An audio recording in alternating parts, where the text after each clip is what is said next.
amis, bienvenue sur mon channel, la Tarot Reading. J'étais un peu en vacances, je suis de retour, on va commencer. Aujourd'hui je voulais faire une lecture pour les scorpions pour le mois de décembre 2018, ok? Voyons voir ce qui se passe. N'oubliez pas que je suis bilingue, je parle anglais et français, mais je vais me débrouiller pour parler français jusqu'à la fin de cette vidéo. Pour la suite de cette vidéo, ce sera sur Vimeo. Je vais essayer de faire de mon mieux pour entrer dans beaucoup plus de détails, pour pouvoir vous aider un peu plus avec ça. Et puis, les énergies sont interchangeables. Donc, ça peut résonner avec vous, comme ça peut résonner du côté de votre partenaire. Donc, voyons voir ce qui se passe pour le mois de décembre pour les scorpions. Ok. Hi angels, please give me a reading for my Scorpios for the month of December 2018. What's going on for my Scorpios for the month of December 2018? Thank you.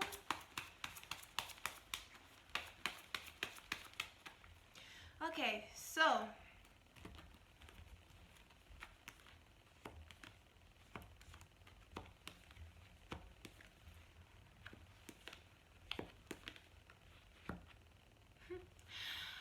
les scorpions, certains d'entre vous, vous êtes dans une situation où je crois que vous êtes séparés de votre ex, ok?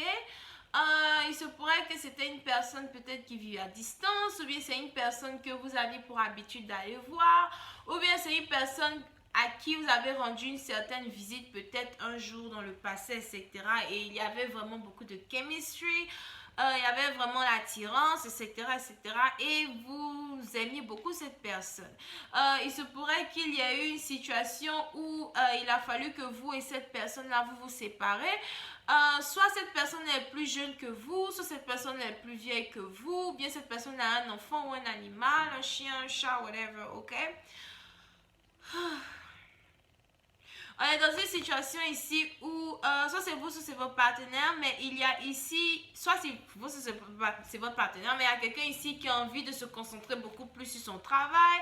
Il y a quelqu'un ici qui n'a pas vraiment envie d'être en couple actuellement, donc vous êtes vraiment plutôt dans cette idéologie-là de mon travail d'abord, mon argent d'abord, laisse-moi me concentrer sur mes finances, laisse-moi me concentrer sur les choses qui importent, et puis bon voilà, s'il y a une opportunité d'amour qui se présente, on verra, mais pour l'instant, on a quelqu'un ici qui n'a pas vraiment envie d'apprendre à connaître une nouvelle personne, ou bien qui n'a même pas envie d'être dans une relation avec qui que ce soit, ok?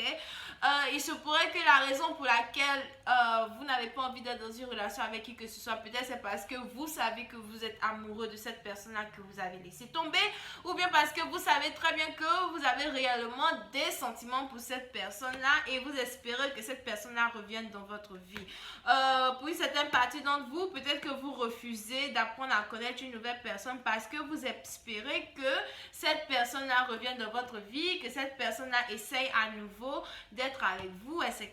pour essayer de voir un peu comment la relation va évoluer, blablabla, ok?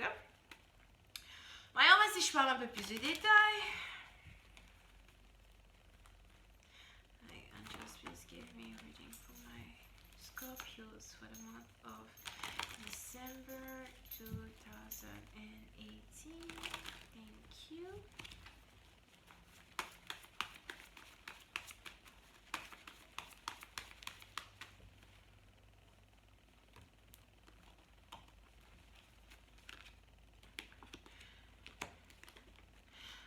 Ok, so il y a une situation ici, pour une certaine partie d'entre vous, il y a une situation ici où il se pourrait même que...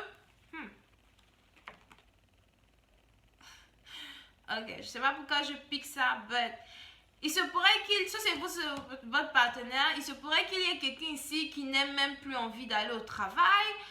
Il y a quelqu'un ici qui n'a même plus envie peut-être même de se concentrer sur sa carrière à cause d'une séparation qui s'est passée. Donc, que ce soit vous qui ait provoqué une séparation ou votre partenaire qui ait provoqué une séparation, c'est quelque chose ici qui est un peu embêtant pour l'un d'entre vous. Il y a quelqu'un ici qui n'arrive peut-être pas à réellement s'y faire. On a quelqu'un ici qui n'arrive pas à s'y faire. On a quelqu'un ici qui n'arrive pas à réellement, oublier l'autre personne et avancer dans une situation un peu plus stable. Donc, ça c'est vous, c'est votre partenaire, mais il y a une personne ici qui a envie donc de peut-être provoquer une réconciliation, ok? Du genre, ok, je vois désormais les choses d'un autre objectif. Peut-être après une séparation, ça c'est vous, c'est votre partenaire, après une séparation, il y a quelqu'un ici qui a commencé à voir les choses d'une façon un peu plus différente, d'une différente façon, du genre, si la personne ne voulait pas être avec vous, maintenant qu'il y a eu fin à une situation, il y a quelqu'un ici qui se rend compte que, oh, mais c'est une opportunité que j'ai ratée, c'est quelque chose que j'ai envie d'avoir dans ma vie, etc., etc., ok? Donc, ça c'est vous, c'est votre partenaire. Il y a quelqu'un ici qui essaye de réfléchir pour se demander, ok, qu'est-ce que je dois faire? Est-ce que je dois me retourner vers cette personne-là et dire à cette personne-là que j'ai envie d'être avec elle? Ou bien est-ce que je dois laisser les choses se faire? Il y a la confusion ici, ok? C'est un peu comme si vous êtes dans un crossroad. Vous êtes dans une embûche, je sais pas comment on dit ça là.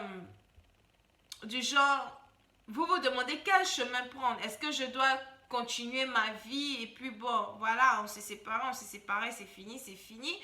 Ou bien est-ce que je dois faire 2 pas en arrière, me retourner, essayer de la rattraper avant qu'il ne soit trop tard. Il y a quelqu'un ici qui commence à avoir des regrets. On a quelqu'un ici qui commence à